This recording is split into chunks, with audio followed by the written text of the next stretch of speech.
The new words that the federal government has reportedly asked Indigenous leaders to consider adding to the Voice proposal are more likely to fuel fears about any change becoming a lawyer's picnic rather than allay them.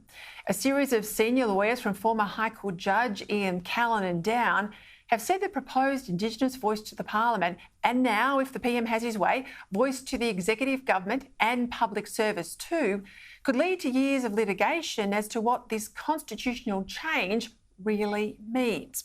Suppose, for instance, a future government wanted to institute something like the Howard government's 2007 Northern Territory intervention. Would it have to ask the voice first? How long might the voice have to deliberate, let's say, on something like that while dysfunctional communities suffered? If it simply went ahead without asking the voice, might the High Court be asked to rule whether the intervention was unconstitutional? Take the more recent issue with grog bans in the Alice Springs area. What would have happened if the voice had disagreed with bringing back in the alcohol restrictions? More broadly, what if the voice disagreed, say, with something the NT Parliament was doing? What sway, if any, does the Albanese Voice have with other parliaments across the country? Given how contentious Indigenous policy is, and given how furious these debates can be, it's hard not to see almost all of its advice spilling into the High Court, meaning that any decision of the High Court would end up putting the voice beyond the reach of the elected and accountable politicians. At the very least, it means more delay in an area already subject to analysis paralysis.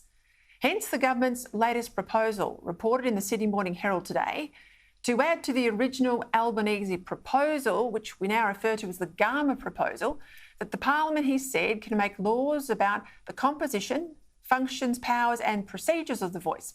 And here's the new bit, and the legal effect of its representations.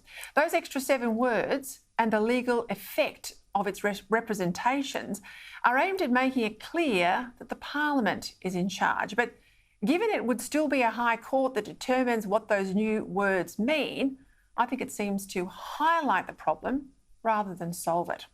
Another spat that has broken out too, this time over claims that the very well-known senior barrister, Brett Walker KC, he is implying that opposition to the voice is racist. Another lawyer, Barrister Louise Clegg, has written to the New South Wales Bar Association asking for Walker to be reprimanded for attempting to bully voice opponents. Walker's now responded, saying that he was calling the argument that the voice would lead to endless litigation racist, not the individuals making it. Now, I don't think that's how it's been interpreted.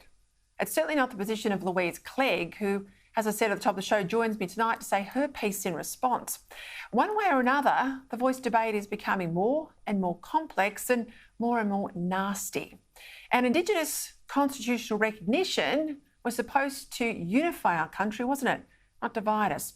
The basic problem is that the voice is not about recognition.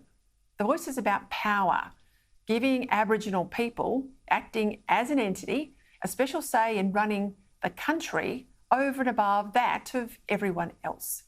Now, I'd say this on the issue of racism. It's not racist to question the voice. Indeed, those who oppose dividing Australians by race are anything but. Maybe those who want to create new race rights based in the Constitution should avoid pointing fingers and perhaps instead look in the mirror.